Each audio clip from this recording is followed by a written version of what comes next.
Eh bien, bonjour tout le monde, on se retrouve aujourd'hui donc pour une nouvelle vidéo où l'on va parler donc d'équilibre de marché. Donc on va revoir, hein, c'est plutôt une introduction, hein, on va revoir certaines bases. On va parler donc d'équilibre de marché, on va parler de fonctions d'offre, de demande, de fonctions d'input, on va parler de coût total, on va parler de coût moyen, de coût marginal. Bref, donc on va réviser plusieurs notions autour de ces fonctions d'offre et de demande et d'équilibre de marché, un exercice de microéconomie assez traditionnel. Donc comme d'habitude, vous avez l'énoncé des exercices dans la description. C'est même d'ailleurs un travaux dirigé puisque je réponds à la demande d'un abonné qui désirait la correction de ces exercices. Alors je dis tout de suite, je ne suis pas là, comme pour la première, attention, je ne suis pas là pour faire du cours. Okay, donc les définitions et choses comme ça ne m'intéresse pas. Ça, vous devez le savoir. Vous devez apprendre votre cours, comme votre enseignant vous l'a appris. En plus, si moi, je vous donnais des définitions, si on travaillait sur des notions de manière théorique, peut-être que je ne vous donnerais pas la même explication que votre enseignant.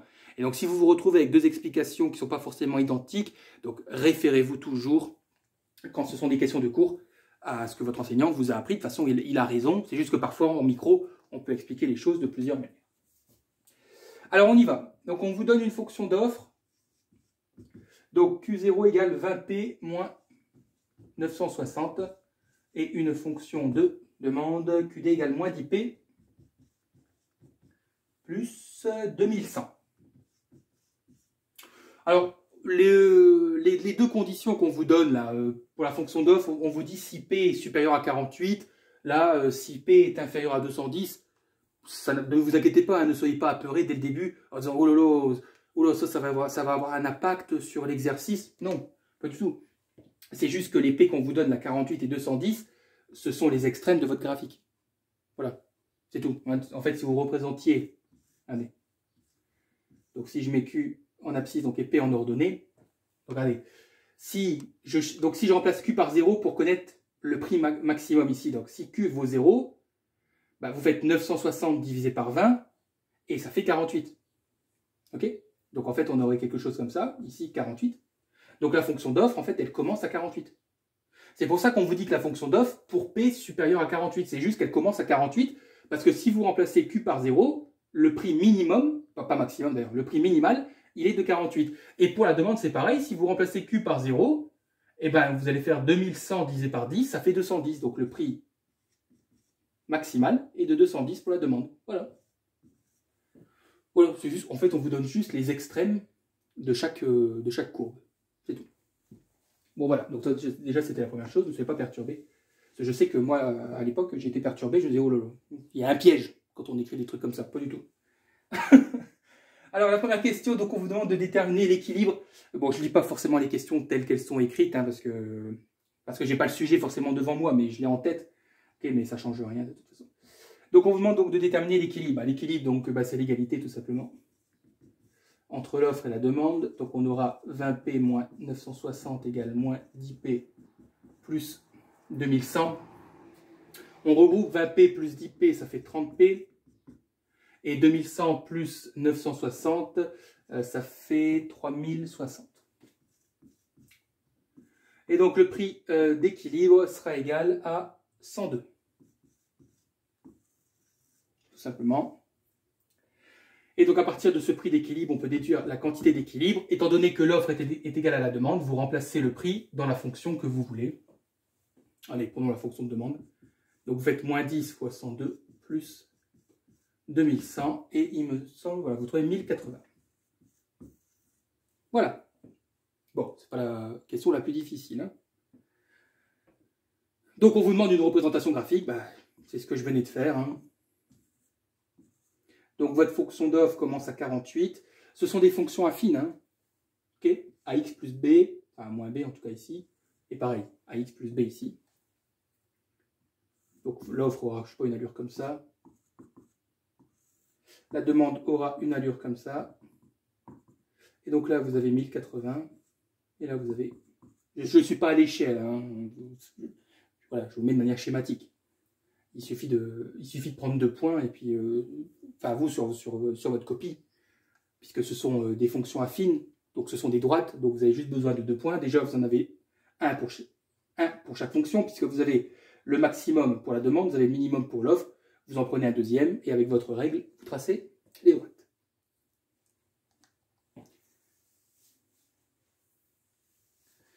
Alors, on vous donne une fonction de coût total à court terme.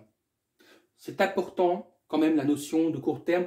Il me semble qu'il n'y aura pas d'impact, le fait qu'on vous dise qu'on travaille à court terme, mais dans certains exercices, c'est important, parce que l'équilibre de long terme n'est pas toujours le même que l'équilibre de court terme.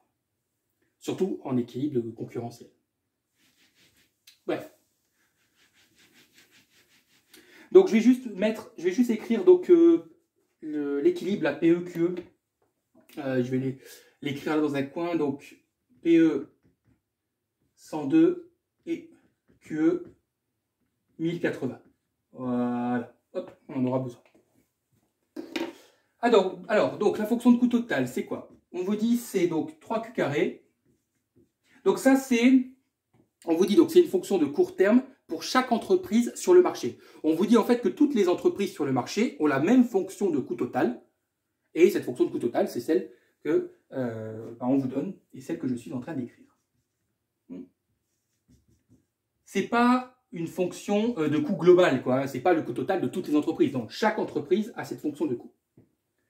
Et on vous demande donc de déterminer le coût moyen et le coût marginal. Alors, donc ça, ce sont des formules. Je vous rappelle que le coût moyen, c'est le coût total divisé par les quantités. Donc, on aura 3Q carré plus 48Q plus 108, le tout divisé par Q. Bon, on a un quotient général, on va le fractionner en 3.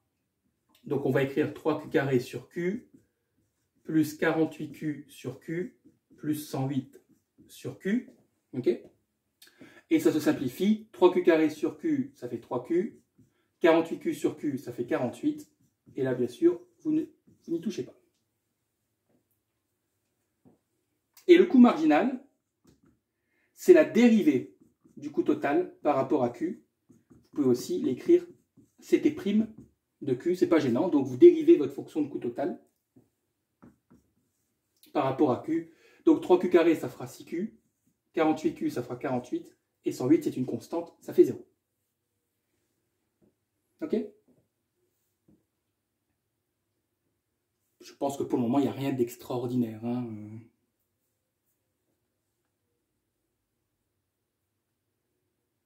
Alors, on vous demande donc de déterminer le coût moyen et le coût marginal pour des valeurs de Q allant de 1 à 11. Ben, écoutez, on va construire un petit tableau de valeurs. Hop. 1, 2, 3, 4, 6, 7, 8, 9. Je trace bien droit aujourd'hui. Pas tout le jour, c'est pas tout le temps le cas, mais bon. Donc on va calculer donc le coût moyen pour chaque quantité et le coût marginal. Alors écoutez, vous avez des fonctions. Là vous avez la fonction de coût moyen, là vous avez la fonction de coût marginal. On vous demande donc de calculer ces deux coûts pour donc des quantités qui vont de 1 à 11. Je pense que ça me paraît assez enfantin, il suffit de remplacer à chaque fois Q.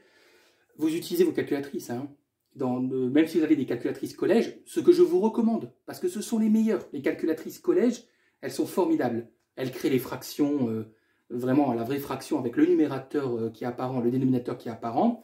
Et puis vous avez donc dans le menu, un menu table, et vous rentrez les fonctions. Vous rentrez 1 à... Enfin, on a dû déjà vous expliquer ça, de 1 à 11. Le pas de 1 à 1. Hop, et puis ça vous donne un tableau de valeurs. Et vous avez toutes les valeurs, donc faites-le, mais je veux juste qu'on soit d'accord sur les résultats. Donc là, on aura 159, 108,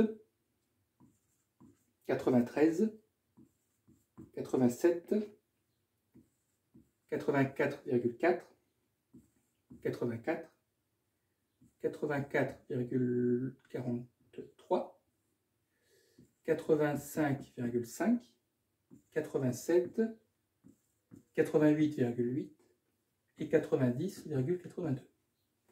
Et pour le coût marginal, donc vous allez avoir du 54, du 60, du 66, du 72.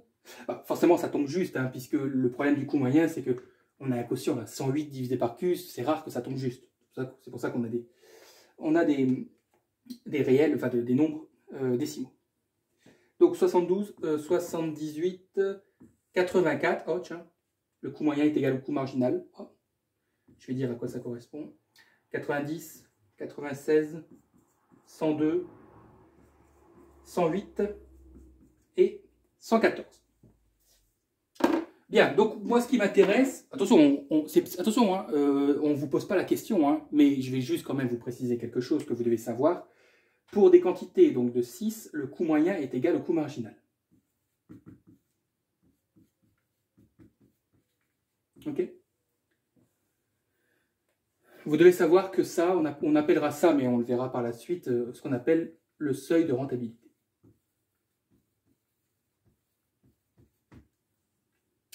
Donc, pour des quantités de 6, le coût moyen est égal au coût marginal. On appelle ça, donc ce point-là, on appelle ça le seuil de rentabilité. Et il a une particularité, c'est que le profit est égal à 0. Voilà. Si on calculait le profit en remplaçant Q par 6, on trouverait 0. Bon, sachez-le, c'est une propriété. Peut-être Nassim, c'est pas, comment dire, comme toi tu es encore dans une introduction, peut-être que tu verras ça l'année prochaine, mais bon voilà, ça au moins tu le sais.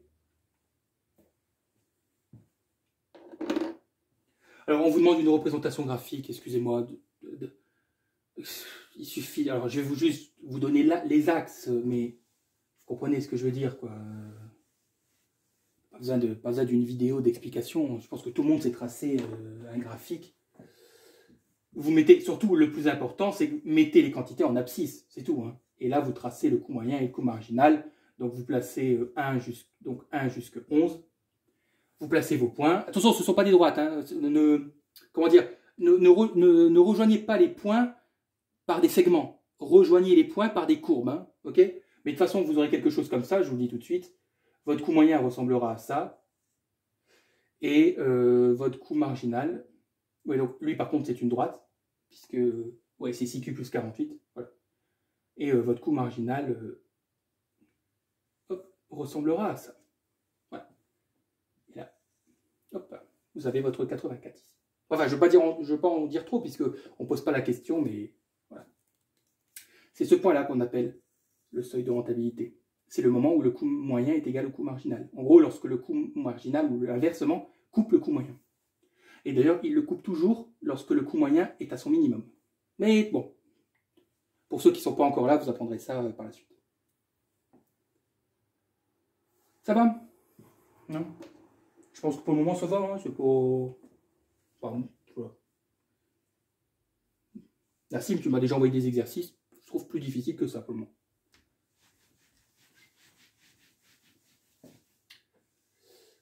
Alors, ah oui, question suivante. Ah oui, elle est intéressante cette question. En fait, on vous dit à court terme, donc on vous demande à court terme, quelle est la quantité optimale que va produire et vendre chaque entreprise. Chaque entreprise. Pas toutes les entreprises, parce que toutes les entreprises, elles vendent en tout 1080. Nous, on veut la quantité optimale de chaque, pour une seule entreprise. Quel est l'objectif d'une entreprise? En microéconomie, sur un marché concurrentiel, mais peu importe, sur tous les marchés microéconomiques que l'on connaît. Quel est l'objectif d'une entreprise? C'est de maximiser son profit. Tout par-delà. Donc, pour connaître la quantité que chaque entreprise va vendre et va produire et vendre, il suffit de maximiser son profit. Mais avant de maximiser son profit, on va peut-être déjà écrire l'équation du profit. Je vous rappelle que l'équation du profit, c'est le prix multiplié par la quantité moins le coût total. Le prix, on le connaît. On sait que chaque unité sera vendue à 102. Donc c'est 102 fois Q, moins le coût total. J'écris la fonction de coût total. Attention à la parenthèse, elle est importante. Hein. Le moins inclut tout le coût total, hein, s'il vous plaît. Donc, je vais bouger ma tête après, ne vous inquiétez pas. Voilà, je recopie le coût total. Je vais juste distribuer le moins, donc on aura 102Q, moins 3Q carré, moins 48Q, moins 108. Bien. Et oui, j'ai simplifié, je crois. Non, on s'en fout. Enfin, vous pouvez faire 102 moins 48. Bah, d'ailleurs, ça fait combien? Ça fait 100 moins... Bah oui, ça fait 100 moins 50, ça. Donc ça fait 50. Non, attendez, 102. Attendez, parce que en calcul mental, il y a des moments où je ne suis pas très bon. C'est juste que si je retire 2 là,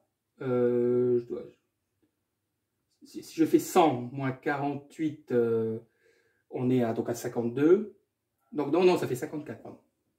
Tant pour moi. Voilà, donc 54Q moins 3Q carré moins 108. Et donc, du coup, comment je vais maximiser cette fonction? Eh ben, il suffit de dériver le profit par rapport à Q et de l'égaliser à 0. Ça, vous le savez. Mais même minimiser, peu importe. Pour optimiser une fonction, on annule sa dérivée. On apprend ça au lycée. Okay, lorsque vous deviez chercher des minimums ou des maximums, vous calculiez la dérivée et vous l'annuliez à 0. Et ben, voilà, c'est toujours pareil, hein, même dans les études supérieures, les propriétés mathématiques restent les mêmes. Donc du coup, on a 54 moins 6Q égale 0. Je vous fais confiance. Et vous trouvez Q étoile égale 9. Donc voilà la quantité que produira et vendra chaque entreprise pour maximiser son profit. À court terme. À court terme. Non, mais je le dis, à court terme, c'est important.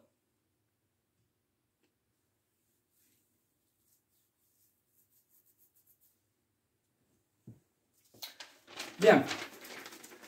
Alors, on vous demande de vérifier que le profit est égal à 135. Bah, allons-y, hein. Vérifions. Donc, on reprend l'équation du profit. Donc, on fait 102 fois Q, donc 102 fois 9, moins 3 fois 9 au carré, plus 48 fois 9, plus 108. Vous tapez ça sur vos calculatrices et vous trouvez 135 sans aucun problème.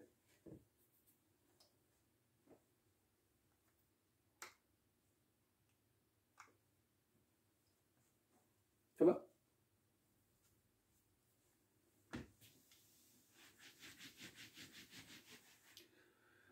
Alors, on vous demande combien il y a d'entreprises. Bah, écoutez, on sait qu'en tout, la quantité totale qui est vendue sur le marché vaut 1080. Chaque entreprise en vend 9. Bah, il y a combien d'entreprises? Eh bien, il y en a 1080 divisé par 9. Donc, il y en a 120. Vous savez, parfois les choses ne sont pas aussi compliquées qu'on le croit. Hein. La quantité totale divisée par la quantité individuelle, ça me donne le nombre d'entreprises. Souvent, en microéconomie, voilà, on note N pour le nombre d'entreprises. Alors, la fonction d'offre d'une entreprise. Attention, la fonction d'offre d'une entreprise. Ce n'est pas la fonction d'offre du début de l'exercice. Hein. La fonction d'offre du début de l'exercice, c'est la fonction d'offre globale. Là, on veut celle d'une entreprise. Alors ça, il faut absolument que vous le sachiez, hein, que sur un équilibre concurrentiel, sur un marché concurrentiel, la fonction d'offre individuelle est donnée par l'égalité entre prix égale coût marginal. Mais c'est même vrai d'ailleurs, vous verrez quand vous étudierez les situations de cartel. Qu'est-ce qu'on a d'autre? Cartel, monopole, c'est toujours la même chose. Bon, au lieu du prix, ce sera la recette marginale, mais on n'est pas très loin. Donc la fonction d'offre individuelle est toujours donnée donc, par l'égalité entre le prix et le coût marginal. En tout cas, quand il y a plusieurs entreprises sur un marché, voilà, ça se passe comme ça, on égalise le prix au coût marginal. Mais attention, on veut une fonction. Donc ne remplacez pas le prix par 102. Parce que ça, c'est le prix d'équilibre du marché. Nous, on veut la fonction. Donc le prix est une variable, puisque le prix, c'est l'axe des ordonnées. Parce que si vous remplacez P par 102, bah, ce n'est plus une fonction, puisque vous avez déjà déterminé une valeur. Quand on veut une fonction, on veut un rapport entre, on va dire, la variable des ordonnées et la variable des abscisses. Okay, donc, surtout, ne remplacez pas P. Donc, P égale le coût marginal, on avait dit 6Q plus 48. Voilà, ça, on peut l'appeler PO. POI même. C'est-à-dire que c'est la fonction d'offre individuelle. Vous comprenez? Offre individuelle. Voilà. Mais ne remplacez surtout pas par des valeurs. Et ça, vous pouvez très bien tracez, hein, dans un plan Q en abscisse et P en ordonnée, hein, et bien vous tracez ça, P égale 48, encore une fois, hop, voilà. Et vous avez l'offre individuelle.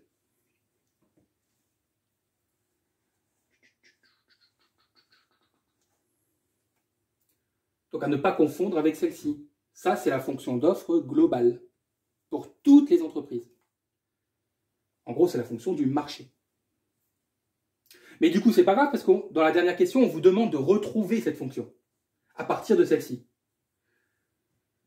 Bah écoutez, regardez, suivez la logique. Je vais d'abord exprimer Q en fonction de P. Ok? Pourquoi? Il y a 120 entreprises. Chaque entreprise a cette fonction d'offre. Ça veut dire que cette fonction d'offre, je la retrouve 120 fois. Donc certains se diraient, bah, pourquoi on ne multiplie pas cette fonction par 120? Parce que vous ne pouvez pas multiplier des prix. Le prix, il est unique. Le prix d'équilibre, il est unique. On n'additionne pas, parce que multiplier par 120, c'est additionner 120 fois cette fonction, en fait. Mais vous ne pouvez pas additionner des prix. Ça n'a aucun sens. Vous pouvez additionner des quantités. Parce que si une entreprise vend 2, l'autre 4, l'autre 6, l'autre 8, etc., bon, ici c'est 9 en l'occurrence, on peut additionner toutes les quantités produites et vendues par chaque entreprise. Mais le prix, il est unique pour toutes les entreprises. Chaque entreprise vendra au même prix. Donc, vous ne pouvez pas, lorsque vous utilisez des fonctions, additionner des fonctions de prix. Ça n'a aucun sens. Si vous faites 6Q plus 48 fois 120, ça n'a absolument aucun sens. Parce qu'on peut additionner des quantités, ça c'est logique, mais le prix, encore une fois, je le répète, il est unique pour tout le monde. Donc, la première chose à faire, c'est d'exprimer Q comme une fonction de P. Donc, on va faire tout simplement P moins 48 divisé par 6. Et là, on aura aussi, ça c'est une fonction d'offre, hein, ok? Mais c'est la fonction d'offre, Q en fonction de P. Ouais. Et ça, cette fonction, vous pouvez la multiplier par 120. Ok? Donc, la fonction d'offre totale, c'est 120 fois la fonction d'offre individuelle, donc c'est 120 fois P moins 48 sur 6. Et là, je sais qu'il y a des petits malins qui vont dire, mais monsieur, vous venez de multiplier les prix. Non, je n'ai pas multiplié les prix. J'ai multiplié la quantité qui est égale à quelque chose qui dépend du prix. Ce n'est pas la même chose. Ok? J'ai bien fait 120 fois Q, pas 120 fois P. Bon. Et en fait, si vous simplifiez tout ça, eh bien, vous retrouvez 20P moins 960. Donc, c'est la question. Hein. On retrouve bien la fonction d'offre globale.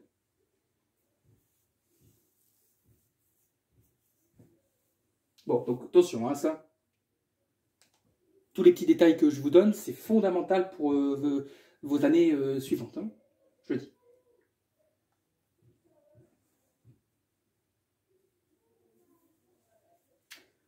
Bien. Voilà pour cet exercice.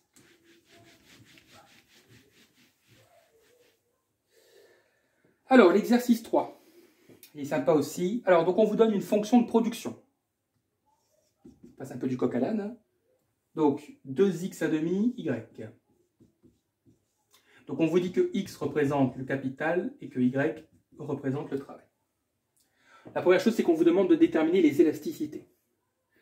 Vous avez peut-être déjà travaillé les élasticités de la demande. Enfin, c'est pas grave, de toute façon, je vais vous donner la formule. Hein. Alors, il y en a deux, hein, puisqu'il y a l'élasticité pour x et l'élasticité pour y. Donc, l'élasticité de x, c'est quoi? Vous allez dériver votre fonction de production par rapport à x et vous allez multiplier par x divisé par la fonction de production. Vous allez comprendre au cours du calcul. Mais retenez la formule quand même par cœur. Hein. Ok, donc l'élasticité d'un input, ce qu'on appelle ça des inputs, hein, ou des facteurs de production, comme vous voulez. Donc on dérive la fonction de production par rapport à l'input et on multiplie par l'input divisé. Et après, je vous donnerai une manière de vérifier vos résultats immédiatement. Donc on y va. Donc je dérive ça par rapport à x. Donc ça fera 2 fois 1 demi, x puissance moins 1 demi, y.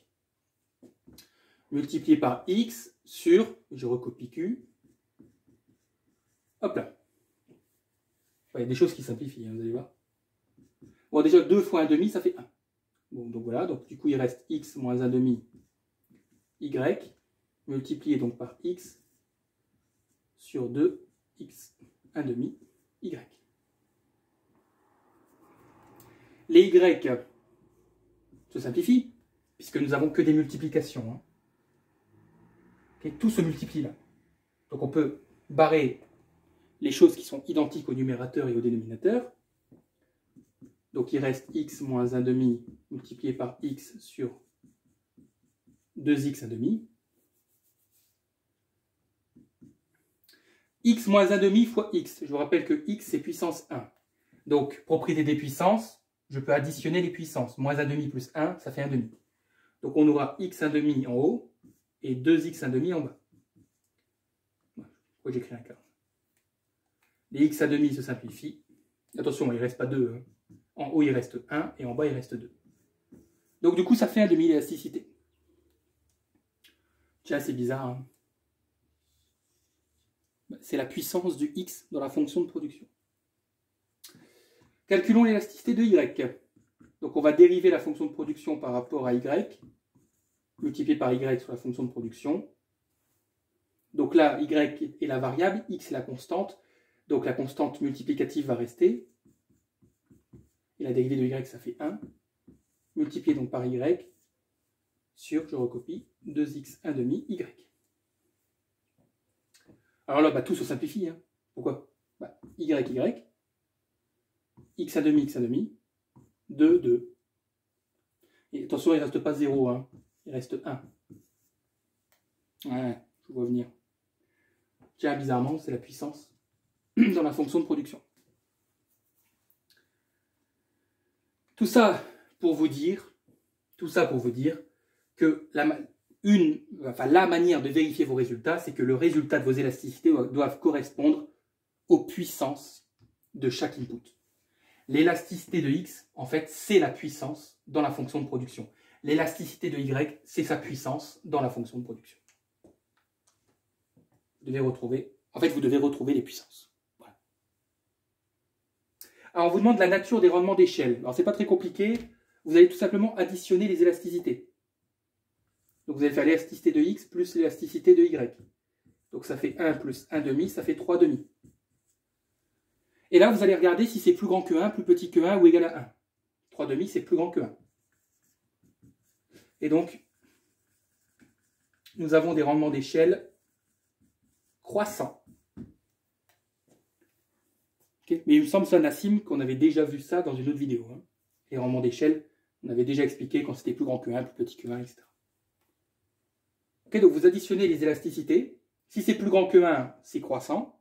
Si c'est égal à 1, c'est constant. Et si c'est plus petit que 1, c'est décroissant. Ça, c'est votre cours.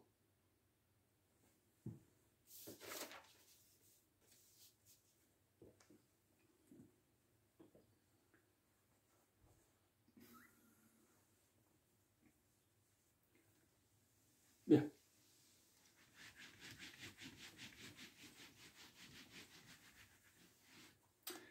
Alors, cette fois-ci, on va fixer la quantité de Y.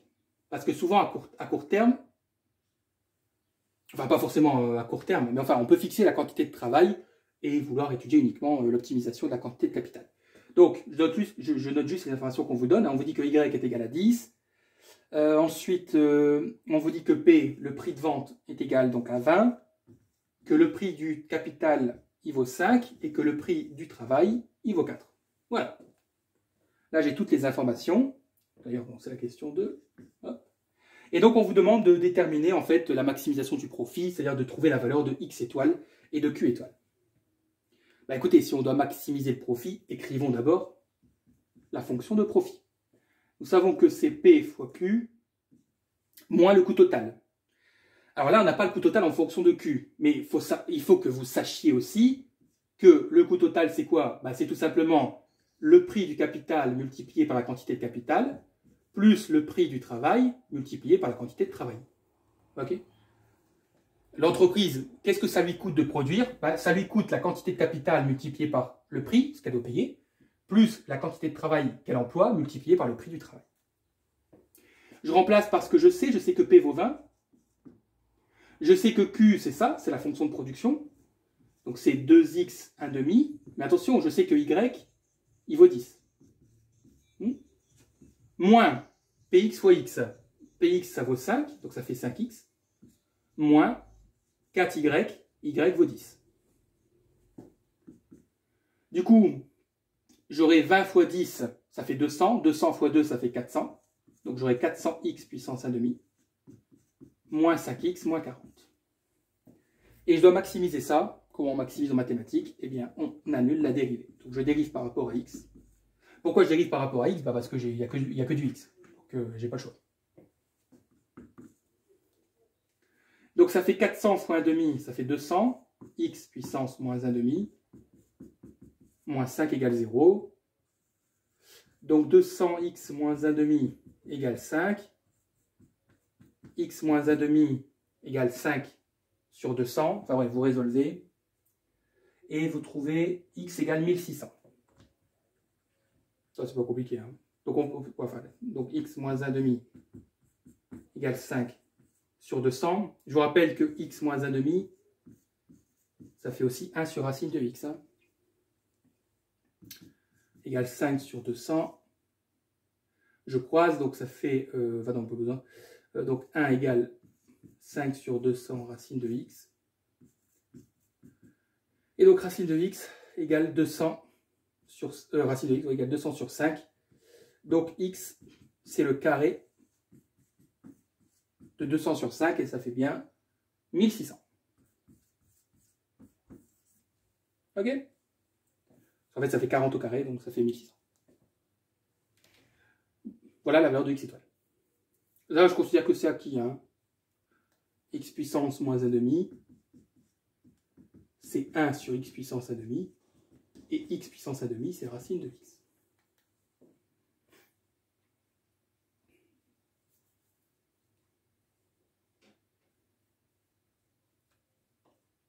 Donc du coup, Q étoile, bah, c'est pas très compliqué.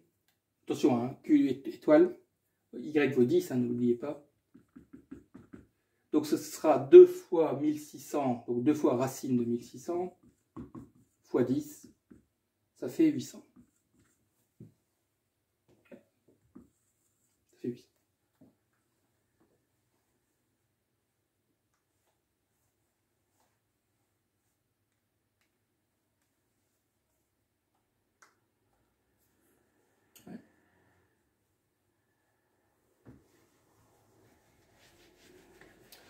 Alors la dernière question, en fait, on doit faire exactement la même chose, sauf que on ne connaît plus Px, on ne connaît plus Py, et on ne connaît plus, c'est ça que je vérifie, oui c'est ça, et on ne connaît plus le prix du marché.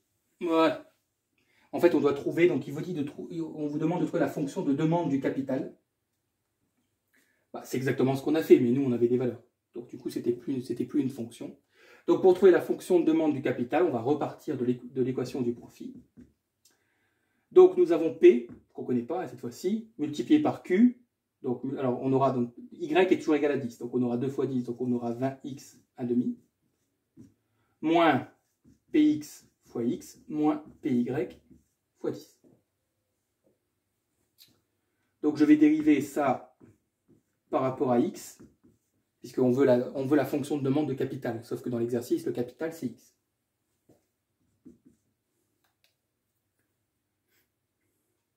Donc on aura 20p fois 1 demi x moins 1 demi moins px. Parce que py fois 10 est une constante, ça fait 0.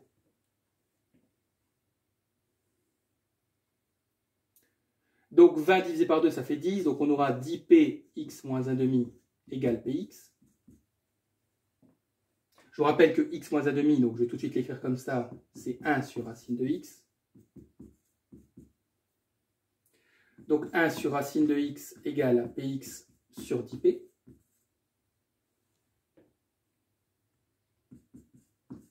Je croise, donc je fais 1 fois 10p, ça fait 10p. Et je fais px fois racine de x. Du coup, la racine de x, c'est 10p sur px. Et donc x, la demande, c'est le carré de tout ça. Voilà. Ok.